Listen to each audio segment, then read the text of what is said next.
بسم اللہ الرحمن الرحیم۔ معزز خاتم حضرات، السلام علیکم ورحمۃ اللہ وبرکاتہ۔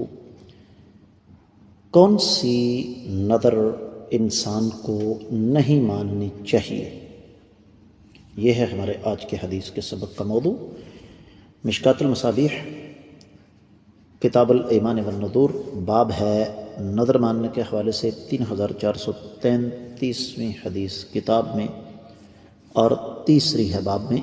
الفاظ سماعت فرمائیے گا۔ وعن عمران بن حسین رضی اللہ تعالیٰ عنہ قال قال رسول اللہ صلی اللہ علیہ وسلم لا وفاء لنذر فی معصیۃ ولا فیما لا یملک العبد، رواہ مسلم، وفی روایت لا نذر فی معصیۃ اللہ۔ معزز خاتم حضرات، آپ نے سماعت فرمایا کہ یہ حدیث صحیح مسلم میں ہے، اور اصل میں یہ حدیث صحیح مسلم میں جہاں ہے، میں حوالہ آپ کو دینے کے بعد ایک خاص بات بتاتا ہوں۔ صحیح مسلم کتاب النظر باب ہے ایسی نظر جس میں اللہ کی نافرمانی ہو اور جس کو پورا کرنے کی طاقت نہ ہو، اس کو پورا کرنے کا بیان۔ 1641ویں حدیث ہے فواد عبد الباقی کی ترقیم کے مطابق۔ ویسے عام جو ترقیم ہے اس میں 4245ویں حدیث ہے۔ صحیح مسلم میں حدیث آ گئی، اس کی سند پر کسی قسم کا کوئی تبصرہ کرنے کی ضرورت نہیں ہے۔ حدیث کے ترجمے کی طرف بڑھتے ہیں۔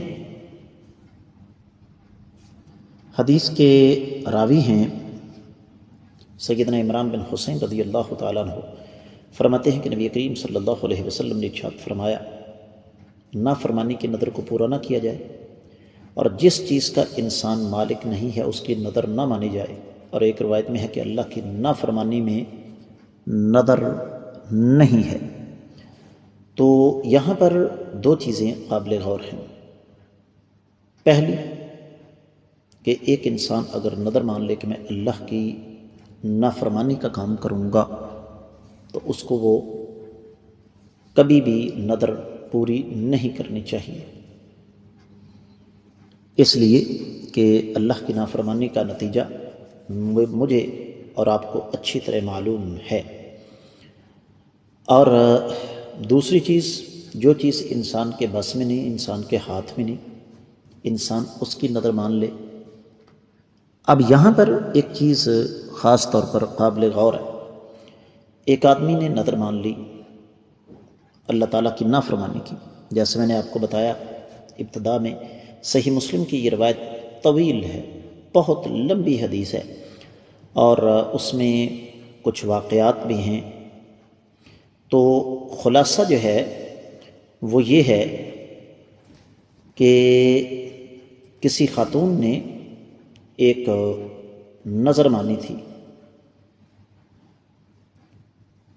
جو اللہ کی نافرمانی والی تھی، تو اللہ کے نبی صلی اللہ علیہ وسلم کو پتہ چلا، تو آپ نے اس سے منع فرما دیا۔ میں اب اس تفصیل میں آپ کو نہیں لے جانا چاہتا، تو اس لیے حاصل کلام یہ ہوا کہ ہم بھی اگر تقاضۂ بشری کے تحت بھول کر یا لا علمی میں ایسی نظر مان لیں جو اللہ کی نافرمانی میں آتی ہو، تو یقینی طور پر ہمیں وہ نظر پوری نہیں کرنی چاہیے، اور اگر ہم نظر مان چکے ہیں اسے پوری نہیں کر رہے تو پھر ہمیں اس کا کفارہ دینا ہوگا۔ تو میں امید کرتا ہوں کہ آپ کو یہ حدیث اچھی طرح سمجھ آ گئی ہوگی۔ اس کے ساتھ ہی آج کے حدیث کے سبق سے اجازت چاہوں گا۔ جزاکم اللہ خیرا، احسن الجزاء، والسلام علیکم ورحمۃ اللہ وبرکاتہ۔